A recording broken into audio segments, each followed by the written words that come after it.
Hiroshima और Nagasaki, इतिहास में ये नाम तबाही की मिसाल हो गए हैं। क्या इसके लिए पूरी तरह से यूएस को जिम्मेदार ठहराना ठीक होगा? नहीं।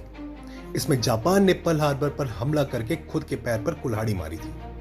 आइए समझते हैं कि पर्ल हार्बर पर हमले के पीछे जापान की क्या मंशा थी। इससे पहले अगर आप इस चैनल पर नए हैं और ऐसे इंफॉर्मेटिव वीडियोस देखने में इंटरेस्ट रखते हैं तो प्लीज सब्सक्राइब करें और बेल नोटिफिकेशन बटन भी दबाएं। आपके इस एक्शन से हम जैसे क्रिएटर्स को काफी मोटिवेशन मिलती है। पर्ल हार्बर पर जापानियों का अचानक हमला लोकल टाइम के अनुसार संडे 7 दिसंबर 1941 की सुबह 8 बजे से ठीक पहले शुरू हुआ। 1 घंटे से अधिक समय तक 2 वेव्स में ओहू से लगभग 230 मील यानी कि 370 किलोमीटर नॉर्थ में 6 एयरक्राफ्ट कैरियर से उड़ान भरने वाले लगभग 350 जापानीज एयरक्राफ्ट ने हमला किया था। जापानी सेना ने आइलैंड के एयरफील्ड में यूएस नेवल वेसल्स और यूएस एयरक्राफ्ट्स पर कहर बरपा दिया था। हमले से अमेरिकन शॉक्ड, सरप्राइज्ड और बहुत गुस्से में थे। 8 दिसंबर को प्रेसिडेंट रूजवेल्ट ने कैपिटल में कांग्रेस के जॉइंट सेशन को एड्रेस किया और उनके शब्द रेडियो पर नेशन के लिए ब्रॉडकास्ट हुए। Yesterday, December 7th, 1941, a date which will live in infamy. The United States of America was suddenly and deliberately attacked by naval and air forces of the Empire of Japan. अपने address में Roosevelt ने कांग्रेस से Japan के against war की घोषणा करने के लिए कहा, जो कि उसी दिन हो भी गया। 3 दिन बाद जापान के अलाइज जर्मनी और इटली ने यूएसए पर वॉर डिक्लेयर कर दिया और कांग्रेस ने उसी दिन इसका जवाब भी दिया। वॉर में अमेरिका के एंट्री से सारे डोमेस्टिक ऑपोजिशन सीज हो गए थे। यूएसए अब एक ऐसे वॉर के लिए निकल चुका था जो वह यूरोप और पैसिफिक एरिया में एक साथ लड़ने जा रहा था। आइए अब समझने की कोशिश करते हैं कि पर्ल हार्बर पर हमले का मकसद क्या था। 1941 की गर्मियों में यूएसए द्वारा जापान को यूएस ऑयल एक्सपोर्ट्स बंद करने के बाद जापानी सरकार ने पर्ल हार्बर पर हमला करने का फैसला किया था। जापान अपने 80% तेल के लिए यूएसए पर निर्भर करता था और यूएस ऑयल सप्लाईज के बिना उसकी नेवी किसी काम की नहीं थी।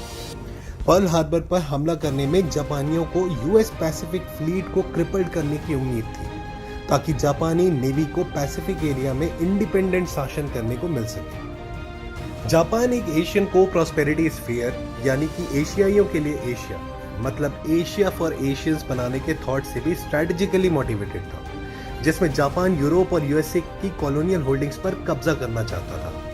यूरोप में ब्रिटिश, फ्रेंच और डच के वॉर में फंसने के कारण जापानियों का मानना था कि यूरोपियन पावर्स अपनी एशियन कॉलोनियल होल्डिंग्स को सेफगार्ड करने में असमर्थ रहेंगी। दरअसल पर्ल हार्बर हमले के 8 घंटे के बाद ही जापान ने British occupied Singapore, Hong Kong, Malaya और अमेरिका ऑक्यूपाइड फिलीपींस, गुआम और वेक आइलैंड पर हमला कर दिया था। आइए अब इस हमले के पीछे की 4 वार्निंग या तो आसान भाषा में कहें तो फोरकास्ट के बारे में समझते हैं।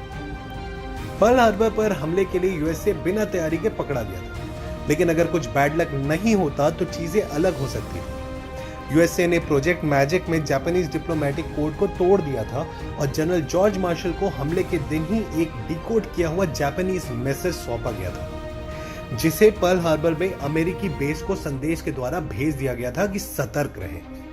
एटमॉस्फेरिक कंडीशंस के कारण मार्शल के मैसेज के ट्रांसमिशन में देरी हुई और यह हमले के बाद तक भी वहां नहीं पहुंचा।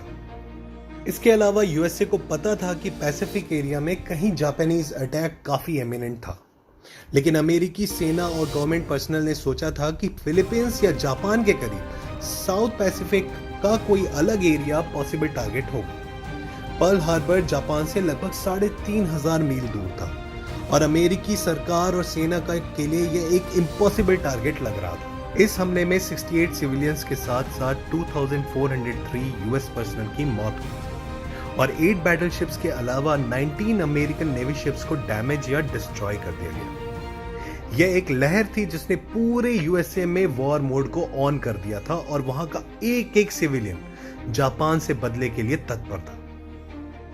अगर आप यूएस के पर्ल हार्बर के बदले की हिस्ट्री या हिरोशिमा और नागासाकी में हुए डिस्ट्रक्शन के बारे में जानना चाहते हैं तो अगला वीडियो जरूर देखिए। तो इस वीडियो में आपको पता चल ही गया होगा कि ये जापान की विस्तारवादी और सुप्रीमेसी की चाहत थी जिसने हिरोशिमा और नागासाकी न्यूक्लियर बॉम्बिंग्स को प्रेरित किया था। मैं उम्मीद करता हूं कि आपको ये वीडियो इन्फॉर्मेटिव लगी होगी और आप इसे ज़्यादा से ज़्यादा लोगों के बीच में शेयर करेंगे और लाइक भी करेंगे। जय हिंद।